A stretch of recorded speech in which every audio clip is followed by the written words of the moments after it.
identified a plane that might be carrying Ohtani to Toronto. It could be, Melissa, the biggest sports story to ever touch down in Toronto, if it's true.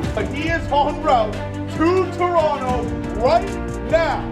Jays are considered by other front offices to be the favorites to land Kyle Tucker. Again, man, Kyle Tucker, right? It was Juan Soto and it was Ohtani. Now it's Tucker that's coming up here, and it's a lock.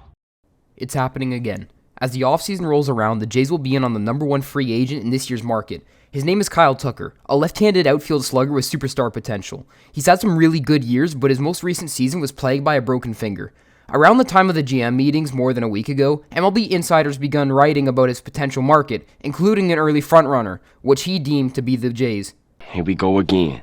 Painfully so, this is not even close to being the first time we hear the Jays linked to the number one free agent. They were famously the runner-up for Shohei Ohtani, possibly the greatest player ever, before he broke our hearts and signed with the Dodgers.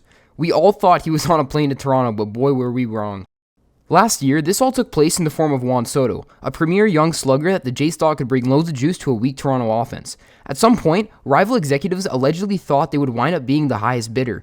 Well, this story ended no different to the Ohtani story, as it wound up being a battle in New York for the young star until he ultimately signed with the New York Mets, thanks to their seemingly endless financial capabilities. Now, the Jays are hoping the third time's a charm, but there are several aspects to this.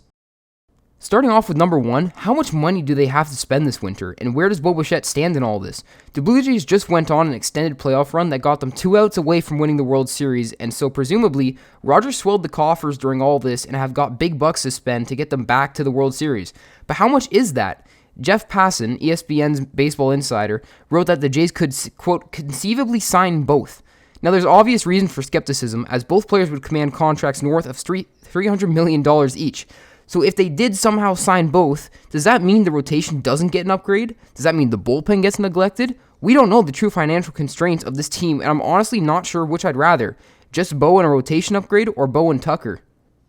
Now this next part is really tricky, and I want to turn this over to you guys. Who would you rather sign if you could only sign one? Bichette or Kyle Tucker? Because there's a really good case for both, and they are both stars on any given year. I think the big question is really, how much does sentiment mean to you? Bo's been a part of this team for 6 years now, but Tucker might have a higher ceiling. But for starters, let's just hope they sign one of them at least. Thanks for watching. Let me know who you would rather sign, and hey, consider subscribing.